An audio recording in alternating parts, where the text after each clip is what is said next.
Brett Baty showed up to Mets camp on Thursday and looks primed for a breakout. Why should we be confident in what Baty is going to do for the Mets at third base this year? I'll break it all down on today's show. You are Locked On Mets, your daily New York Mets podcast. Part of the Locked On Podcast Network, your team every day.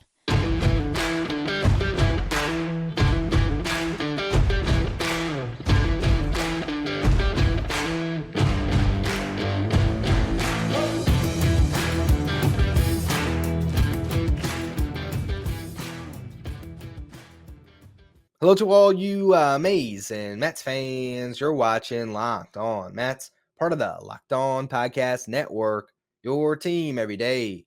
I'm your host, Ryan Finkelstein. If you want to find any of my work, follow me on X at Finkelstein Ryan. You also find some of my writing at justbaseball.com, where I work as the managing editor.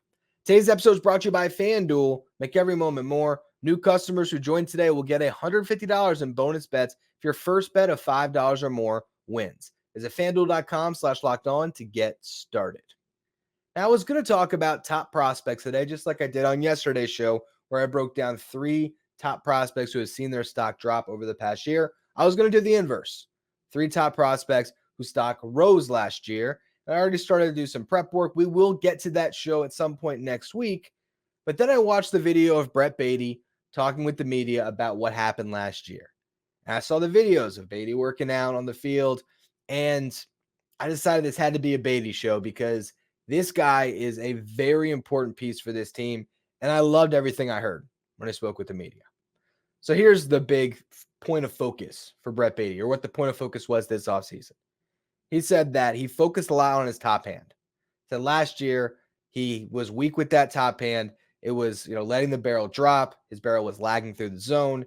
He wasn't catching the ball out front. And by getting that front hand that top hand, to be stronger, he's able to meet the baseball out front more, get the ball in the air, and hopefully have much better results. And for me, it's also about how he went through that process. He talked to the media about that, how after last season, he got away from hitting for 3 weeks and just dissected film nonstop.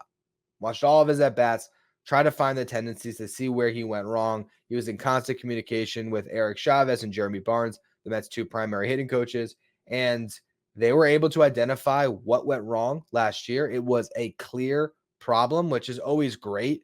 Not that there was an issue, but that you could identify what that issue was and all the different ways that it impacted his game.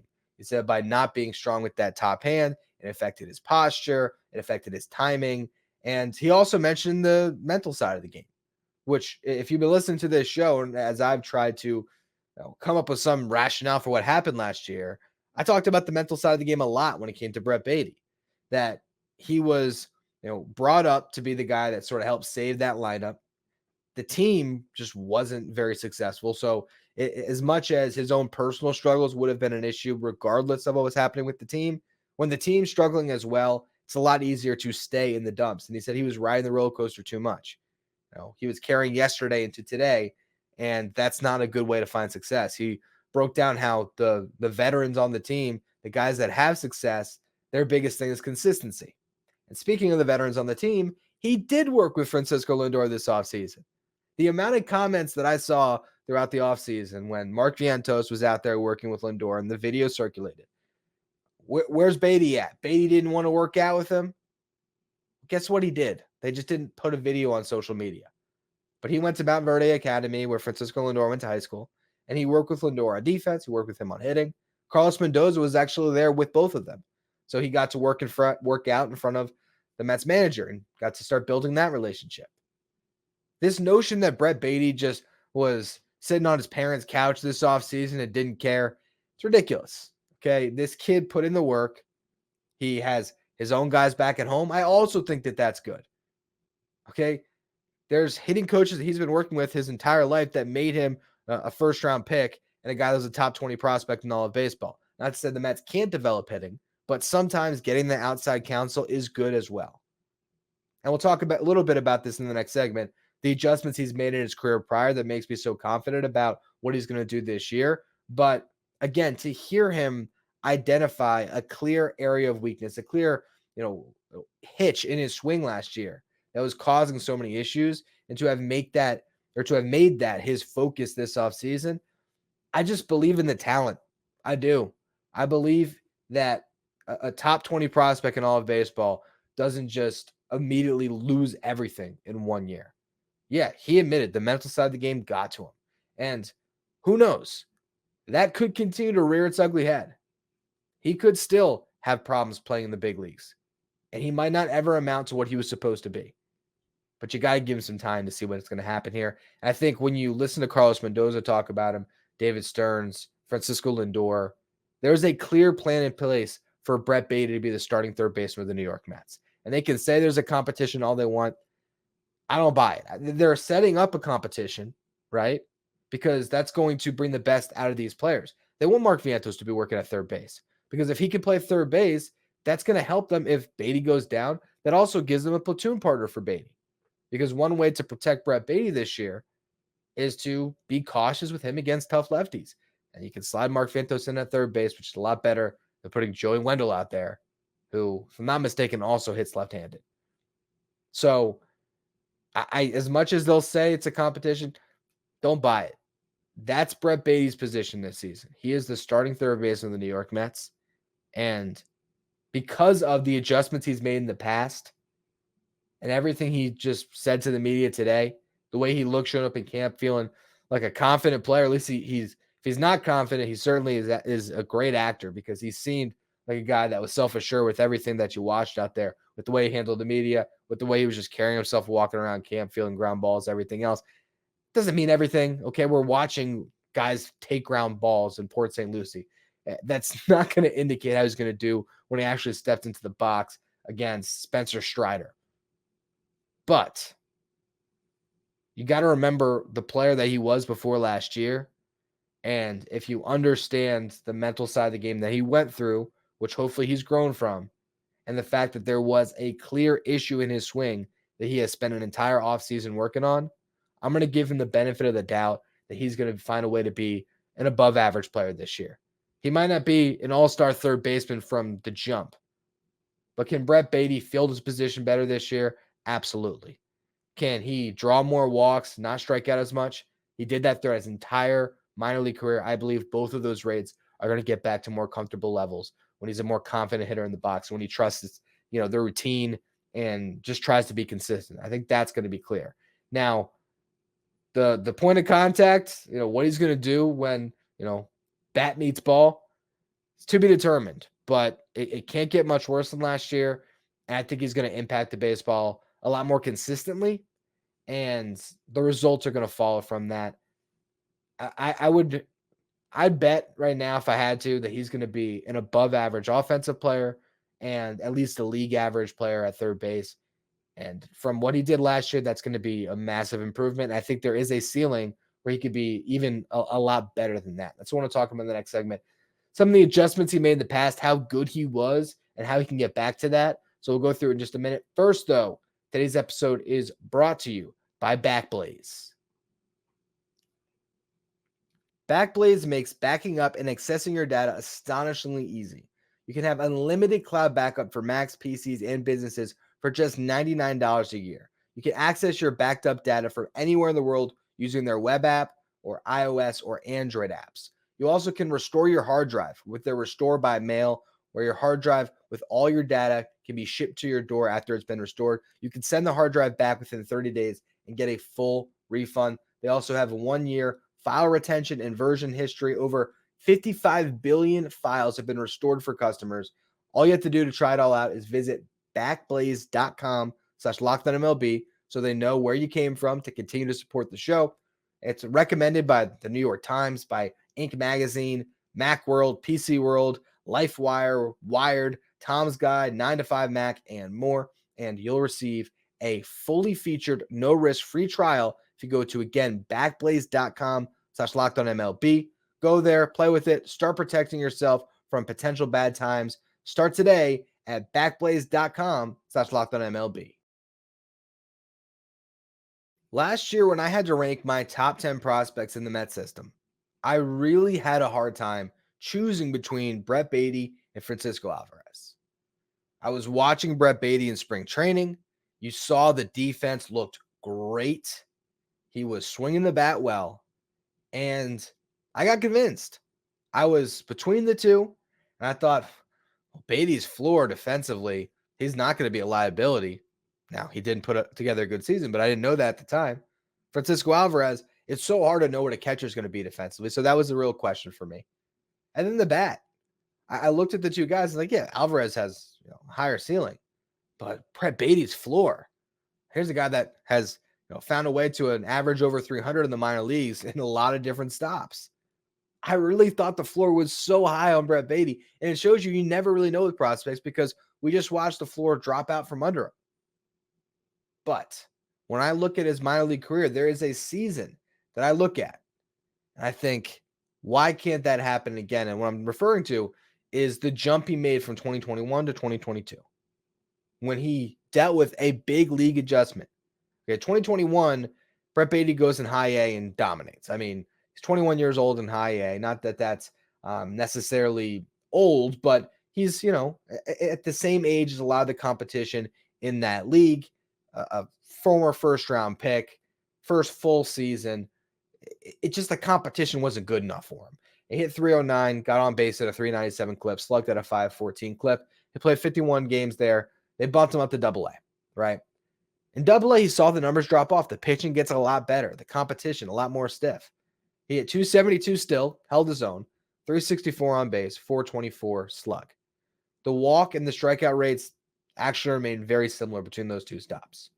But what did happen is his ground ball rate went from 51.6%, which was already high in high A, to 61.2% in Double-A.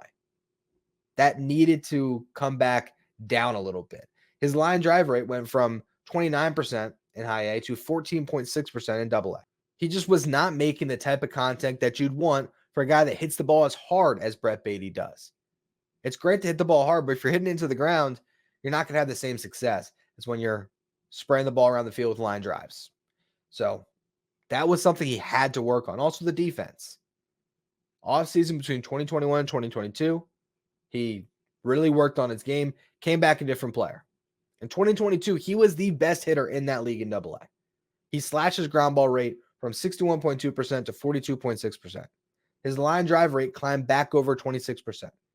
He hit 312 with a 406 on base and a 554 slug.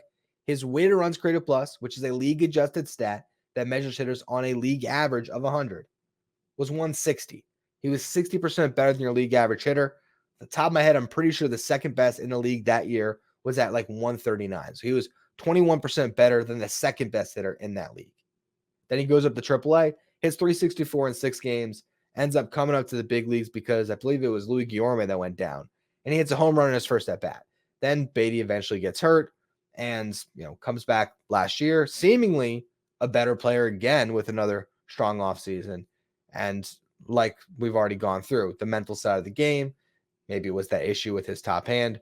Regardless of what exactly it was just a lost year for Brett Baty. But if I go back from 2021 to 2022, he showed he can make an adjustment in the past, and the results came. And it was after a big jump in the minor leagues where he had to make that adjustment. Going through that jump from Double-A essentially straight to the big leagues, because even now his AAA experience is pretty limited.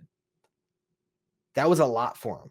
And then particularly when you put him under the magnifying lens of the Mets last year and the disaster that they were. Now you put him on the 2024 Mets after going through all those struggles last year, after an offseason of work, with a new manager that has already taken an interest in him because he knows how important this guy is. A younger manager, not, I don't know if Buck Showalter's going to the Hall of Fame, but certainly a baseball lifer who has a resume at least close to that. It's a little bit different having to play for a guy that has that type of gravitas as Buck Showalter than the rookie manager coming in. I think the Mets are going to be more fun this year for the young players. And I think the pressure is so much less. Francisco Lindor said the Mets aren't underdogs, or he doesn't view himself or the team as an underdog. And we'll talk about Lindor a little more in the next segment. But I think for a guy like Brett Baty or even a Mark Vientos, this is a much better situation for them. Maybe not the better situation for the team to win, but for those guys to have success early on in their big league careers, this is a lot more friendly of an environment for them. And so I just trust the tools that are there because you look at the guy as an athlete, what he's done in the past, he has all the tools to be a great hitter. Whether he's ever going to be a great defensive third baseman, that takes hard work, and we'll see. But since the Mets drafted Brett Baty, he was always supposed to hit. And through every single stop in the minor leagues, he hit. Making that adjustment to the big leagues is the toughest one for any player to go through. But I think this is the year where he actually does at least prove to be a big leaguer. Like last year, he was not good enough as a big leaguer. I think this year he'll at least show that he's going to be a guy that's going to have a pretty long career. And then how good he's going to be, we'll just see. We'll see. But I'm excited to watch him more than pretty much anybody on this roster not named Francisco Alvarez, because Alvarez just has that star power. But when you're thinking about the future of the Mets, these are the guys that I'm still keen to watch. And Brett Baty is going to have that runway to be the starting third baseman. I think he's going to really take it, and he's not going to let go of it. We'll see if I'm right. I was wrong last year. Maybe he'll prove me wrong once again, but I'm going to die on this hill, I think. Anyway, I want to talk about Francisco Lindor because he also spoke with the media today. And did you know he was playing with a bum elbow all of last year? We'll go through that in just a minute. But first, today's episode is brought to you by FanDuel. Get buckets with your first bet on FanDuel, America's #1 sportsbook. Because right now, new customers get $150 in bonus bets with winning any $5 bet. That's $150 if your bet wins. And you can bet on all your favorite NBA players and teams with, the over-unders. You can bet on a parlay where you combine a player's over on points and his team to win. You can combine multiple teams. You have live same-game parlays. You have exclusive props and more. Also, it's MLB future season. If you want to bet on the Mets to sneak in and make the playoffs or to win the division, pretty long odds there. But hey, if you want to put your money on it, why not? And also you can bet on maybe Francisco Lindor to win the MVP. Guy looks primed for a big season. He had a 30-30 year on a bum elbow. We'll talk about that in a minute. But if you want to get in on the action at FanDuel, remember, you place that $5 bet, you're going to get $150 in bonus bets guaranteed. Just visit FanDuel.com/lockedon and shoot your shot. FanDuel, official sportsbook partner of the NBA. If you're an everyday listener of the show and you don't want to miss out on any of your Locked On Mets coverage throughout the season, make sure you become a Locked On Mets insider. This is our texting service. We get updates from me anytime something breaks in the Mets. It's where you can ask me questions anytime. It's also where we'll be posting lineups throughout the season. So if you want to know that lineup, have it texted directly to your phone before the game, all you got to do is be a Locked On Mets insider. It's also where we're running our giveaways this year. So if you want to be part of this bonus coverage, find a link in the episode description or go to subtext.com/lockedonmets. Now, Francisco Lindor met with the media today, and there was a lot of discussion about his elbow from last year. Apparently, day 5 of spring training, he swung and missed and said the swelling never came down. And he didn't want to do an MRI or an X-ray because he was nervous that it would show something that the team would not let him play through. So he worked with the trainers, had constant treatment throughout the season, and just played through it and posted up as a professional athlete and did everything that we ask of players. Play through the pain, show up and produce. He did all of that for this Mets team. And to me, his career is getting dangerously similar to Carlos Beltran in the sense that you have this superstar player that comes to your team. They just both happen to be Puerto Rican-born players. Not that that's why they don't get the love from Mets fans. It's just an interesting parallel of career arcs, going from small AL Central market teams, the Royals for Beltran, the now Guardians for Lindor, come to the Mets. They sign the massive contracts, and to fans, they never quite live up to it, even though the numbers show you that they produce at Hall of Fame levels. Carlos Beltran might just go into the Hall of Fame with a Mets cap on, and he has never got embraced by the fan base the way he should. And now I feel like I'm watching it again with Lindor. I remember being 13 years old with Beltran on the Mets, and thinking, why don't people like him as much as, David Wright and Jose Reyes? And it's simply because he wasn't a homegrown guy. Now here it is again with Lindor. But what has he done in these 3 seasons? First year, yeah, it wasn't great. He got hurt. He didn't play well to start. But from June on that year, he was himself, and the guy put up a 4-win season. The last 2 years, 6-win seasons. And last year, he did it with a bum elbow and somehow still went 30-30. This guy does not get nearly the love and adoration from this fan base that he should, and I just don't get it. And on top of all of that, he's the one that's reaching out to Mark Vientos and Brett Baty and saying, hey, work with me in the offseason. That's leadership. That's looking at the future of your team with these guys and saying, I got to help these guys come along because they're going to help me win. And, watching him handle the New York media, I don't know if that's something he's always been great at. I think it's been a learning curve. But little comments that he made, to the media in this session, like they were asking him about that elbow, right? And he said, it hurt, but he could play through it. He said throughout the year, it got heavier and heavier. They asked him when it affected him most. Was it throwing? Was it hitting? He said it affected him most when he swung and missed. And then he made a joke. He said, and I did that a lot. But he didn't do that too much. He still put up a great offensive season. And another good answer, they asked him what the strength of this team was. And I love what he said. He said, the unknown of what we can do. That's the strength. And to me, it feels like Lindor has a real chip on his shoulder. It might be a block on his shoulder. And if he's driving that into his teammates, and if he is instilling confidence in them and the young guys that they got to step up and they just have to be consistent, and talking about the process of just playing the game the right way day in, day out, I don't know what else you want from your superstar. I really don't. He might not hit 300 in a Mets uniform. Might not ever happen. But the guy is going to play Gold Glove defense. If he's going to play every single day, if he's going to go out there and find a way to 30 home runs and driving in 100 and stealing 30 bases, it's a 5-tool player at the shortstop position. And for my money, which I know fans will push back on this, and in some respects, I even concede the other argument of it, he's still the best shortstop in baseball. Now, Corey Seager is unbelievable. And for full transparency, at justbaseball.com, we rank the top 10 at each position, and we all do our own rankings. And then we combine them from our main leadership over at Just Baseball, and we created an aggregate score, and that's how we came with our top 10s. And I did put Seager 1 because of the season he just had. He's the World Series MVP. He deserves to be considered the best shortstop in baseball right now. But if I'm the GM and it's a fantasy draft, and I have to pick which one I want to be my starting shortstop for the 2024 season, I'm picking Lindor because I think he's going to play 160 games. And I know what I'm going to get from him. Corey Seager, yeah, if he's out there and he's healthy, what he's going to give you could be far greater than what Lindor is going to produce. But the consistency of Francisco Lindor should not go underappreciated. So considering everything he said today, I felt like I deserved to give him a segment, show him a little bit of love.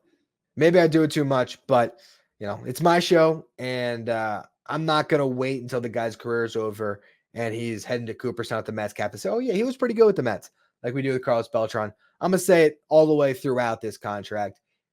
You're damn lucky as Mets fans to have Francisco Lindor as the starting shortstop this year and for, a better part of the next decade. So anyway, that's going to be all for today's show. That'll be all for this week on Locked On Mets. Be back on Monday with a new show, unless we get a little surprise signing over the weekend. You never know. If you don't want to miss out on any of those bonus shows or just on Monday's show, make sure you follow, rate, and review wherever you get your podcasts. If you're watching on YouTube, hit that subscribe button. We're now within 100 subscribers from 8,000 subs, which was the goal to hit by opening day. So I appreciate all of you. Hit that subscribe. If you want to follow me on Twitter, you can do so at Finkelstein Ryan. You can follow the show at Locked On Mets. Thank you for making Locked On Mets your first listen or your first watch every day. Now, for your second watch, head over to YouTube.